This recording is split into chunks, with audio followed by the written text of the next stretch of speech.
have some breaking news to share with you guys because based on a brand new report that was just announced this morning, there's more new single family houses for sale in the United States than any other month since February of 2008. In other words, a 16-year high. Also, the month supply rose to 9.3 months, well above the historical norm in the range of 4 to 6 months. So even though we have approximately a 2-decade high regarding the amount of new houses for sale and mortgage rates decreased slightly in June, sales of new home construction fell to a 7-month low. And also it came in below expectations as well. So to say I have a lot of information to share in today's video is quite the understatement, to say the least.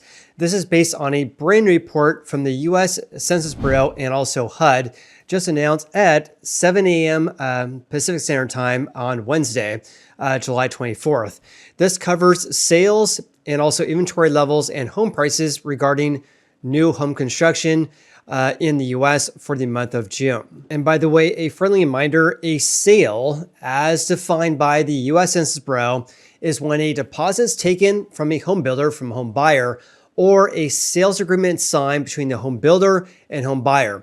So this is really more like a forward-looking indicator of closed home sales of new houses because it's basically more or less like a pending home sale than anything else. All right, let's go ahead and dive right in because let's talk about sales, then we'll talk about inventory and then home prices.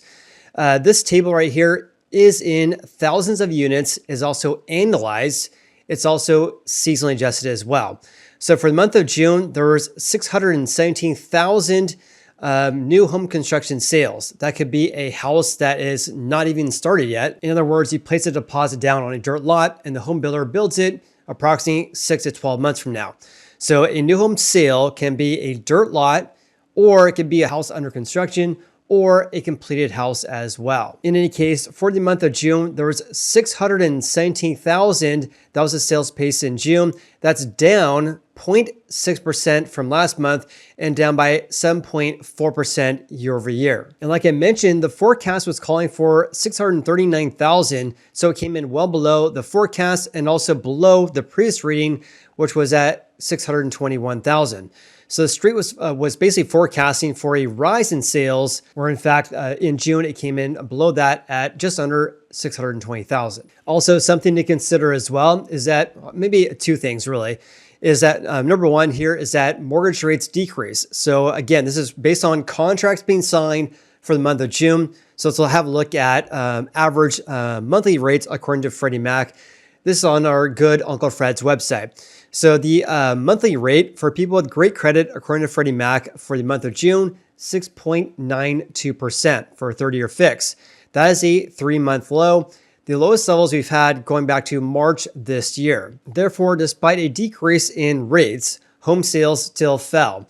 On top of that, a lot of builders are still offering incentives such as a free closing cost credit. So for example, in Sacramento, where I live and work as a real estate agent, covering the greater Sacramento area with my team, a lot of builders in my area are offering $10,000 to $15,000 as a closing cost credit. In other words, your out-of-pocket expenses in buying one of their houses gets reduced by $10,000 to $15,000. That's what a closing cost credit is. Also, they're offering a much lower than market rate, mortgage rate at around 5 to 6%. Whereas right now, daily rates are around 7%. So basically what I'm getting at is that even though builders are offering all these incentives and rates decrease in June, sales still decrease compared to the previous month and 1 year ago. In addition, looking at sales over the past 1 year, we're at the lowest levels since November last year, when at that time there was 611,000 home sales. When I zoom out on this chart, going back to 2017, back in 2019, sales were much higher than we're seeing today. So for example, back in the fall months and the spring home buying season in 2019, sales were over 690,000. Now it's below that at 617,000. And lastly, it's much lower compared to the peak that was set back in October of 2010.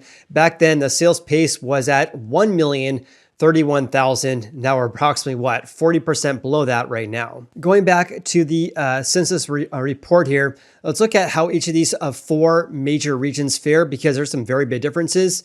They look at the Northeast, the Midwest, the South, and the West. So look at the West, which is right here. Sales actually increased by 1.4%, whereas the Northeast and the Midwest fell in the range of 7 to 7.7%. Also, compared to 1 year ago, sales increased in the West, up by 2.8%, whereas in the South, it fell by 12.2%. They also saw big gains in the Midwest, up by 33%, yet the Northeast fell by 64%. So one thing that you guys should be aware of, though, is that there is very few sales in the Northeast compared to the South. For example, the South, 375,000 out of the 617,000. So more than half of all home sales occurred in the South. Also in the West, 149,000 compared to less than 100,000 for the Northeast and the Midwest. So because they have a relatively low level in sales, the percentage changes compared to previous periods can vary widely. Also, just looking at this as well, for the South at 375,000, down 12.2% year over year. That was the main driver why we saw a decrease in sales, down by 7.4%, because the majority of sales are occurring in the South. All right, let's change gears slightly here and talk about inventory levels of new home construction. Again, a dirt lot for sale, a home under construction, or a completed house. But I have some big news to share regarding completed houses for sale. A big increase, almost a 2-decade high regarding that. I'll share that with you guys here in a little bit.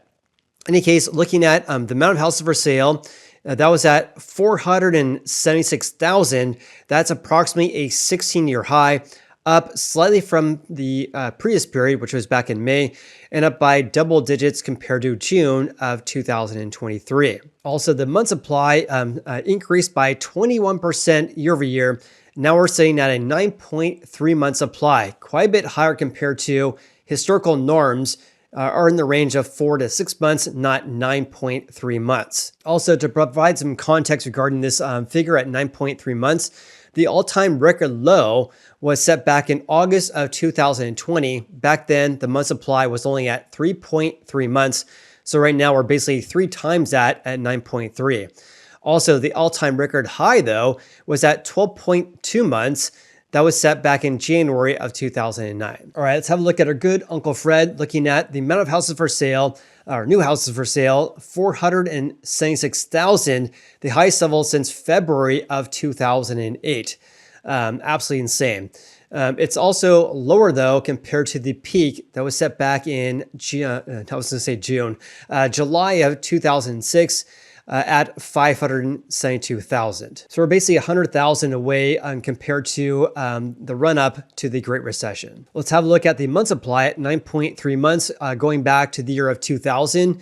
It has been fluctuating greatly. We're still below the peak looking at post-COVID that was set back in July of 2022 at 10.6 months, but has been increasing greatly over the past several months.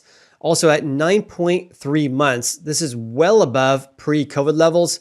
So for example, back in late 2019, the month supply was only at 5.5 months. We're basically double that at over 9 months right now. All right, moving on. Let's talk about the median sale price. That was at $417,300, down slightly from the $417,600. So basically, prices are relatively flat on a year-over-year basis. Let's have a look at a chart looking at prices going back to mid-2019. As you guys can see here, the median sale price has been relatively flat for about a year and a half. Having said that, looking at pre-COVID back in, let's just look at January of 2020, we're at just under 329,000. Now we're over 417,000. So we're seeing a huge run up in home prices over the past several years, even though it's been relatively flat for about a year and a half now. This is also one of the reasons why we're seeing sales decrease, right? Because we're seeing high home prices and still elevated rates as well. Kind of this double whammy. And on top of that, we're seeing inventory rising to nearly a 2-decade high as well, which is all contributing to the softness of the housing market regarding new home construction. One thing I want to add in today's video, because I've been talking about this for several months regarding a huge increase in more expensive houses that are selling, which is likely impacting overall the median sale price. But as I mentioned in my video from yesterday, I shared numbers from the National Association of Realtors regarding existing houses, in other words, excluding brand new homes. And that report I shared with you guys showed a small increase of houses that sold for over $1 million, which is basically night and day difference compared to April this year. In April, we saw a huge increase in sales for over 750 to 1 million and also over $1 million as well. The $1 million range increased by more than 30% this April compared to April last year. But that trend has basically been reversed now because we're seeing a small increase of more expensive properties for existing houses, which is not impacting overall the median sale price. In any case, I want to mention that because looking at these figures regarding new houses, it also paints a similar story as well, which is different compared to just 3 months ago. Here's a look at the number of houses for sale, or not for sale, the number of houses that sold. And these figures are not annualized, they're not seasonally adjusted. Therefore, these are actual numbers of home sales each and every month, but they are in thousands of units. So looking at the number of houses that actually sold, the vast majority of those came in the range of $300,000 to $500,000. 15,000 homes sold in the 300 to 400 range, and 12,000 houses sold this June in the range of 400 to 500,000. And also only 3,000 sold for over 1 million. 1 year ago, that was 4,000. In the range of 800 to 1 million, that was 2,000 1 year ago. Now it's the same at 2,000. In the range of 600 to basically 800,000, there were 7,000 home sales in June of 2023. Now there's 6,000. So the number of homes that sold this June compared to June last year is basically in line with all these price tiers. So the mix in sales is not really happening, at least for this June. You also can see this right here, looking at the percent of home sales by these price ranges. So in the range of 500 to 600,000, there was 13,000 houses that sold last June, also 13,000 this June.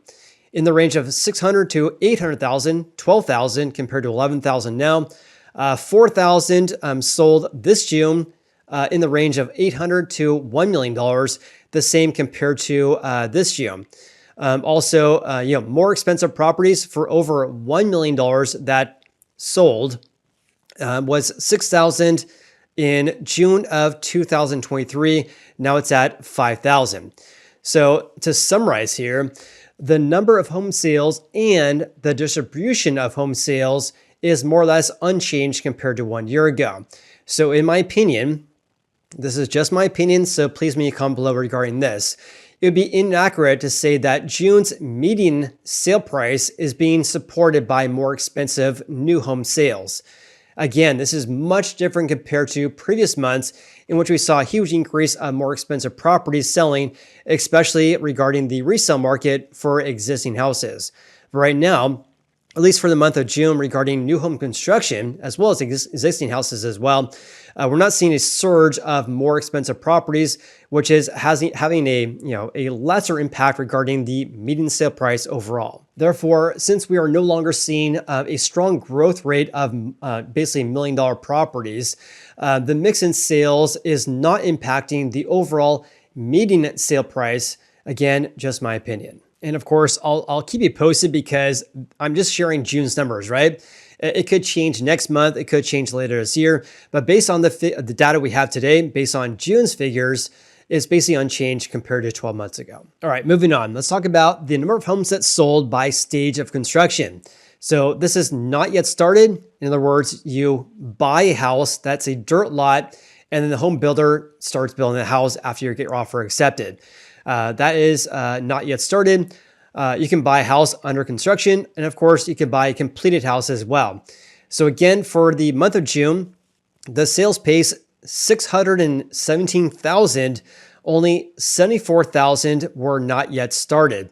That's at least a 1-year low. In contrast, much of the houses that did sell were under construction, 244,000, or completed at 299,000. Now, here's where it gets really interesting, in my opinion. A new trend that I've been sharing on the channel for, oh gosh, I don't know, a year, maybe a year and a half. We're seeing a huge increase in the amount of houses that are for sale that are completed. And by the way, this video is only looking at new single family houses, but again, it could be a dirt lot, under construction, or a completed home. So for all the houses for sale, again, there was 476,000. 102,000 of those were completed houses. This is extremely high levels.